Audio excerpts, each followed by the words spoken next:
रात का अंधेरा पूरे मोहल्ले को ढक चुका था।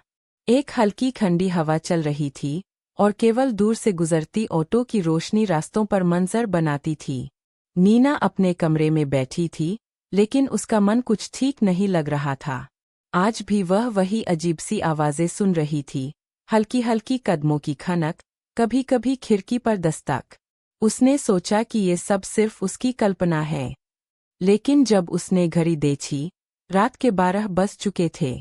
तभी कमरे की खिड़की पर एक हल्की परछाई दिखी। नीना ने डर के बावजूद लाइट जलाई, पर खिड़की के बाहर कुछ भी नहीं था।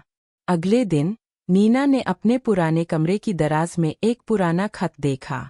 उस पर लिखा था, तुम देख सकती हो, लेकिन पकड़ नहीं सकती। नीना ने सोचा कि ये किसी मजाकिया दोस्त का काम हो सकता है, लेकिन रात होते ही वही दस्तक फिर से हुई।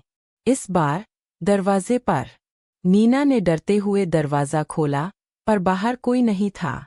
केवल मिट्टी पर छोटे फुटप्रिंट्स थे, जो धीरे धीरे कमरे की तरफ बढ़ रहे थे। तीसरी रात नीना ने तय किया कि अब वह पीछे नहीं हटेगी। उसने अपने कमरे में कैमरा लगाया और खिड़की से बाहर निगाह रखी। आधी रात को अचानक वह परछाई फिर दिखाई दी। इस बार वह धीरे धीरे कमरे में दाखिल हुई। नीना ने कैमरे को जकड़ लिया और देखा, कोई चेहरा नहीं, केवल धुंधली परछाई। कई दिन बीत गए। नीना ने हर रात वही दस्तक सुनी, वही खत पाए। धीरे धीरे उसे एहसास हुआ कि ये कोई आम घटना नहीं है। ये कोई उसके पीछे छिपा हुआ रहस्य है। एक रात खत में लिखा आया, अगर तुम सच जानना चाहती हो तो बगीचे में आओ। रात 12 बजे नीना ने हिम्मत जुटाई। वह बगीचे में गई।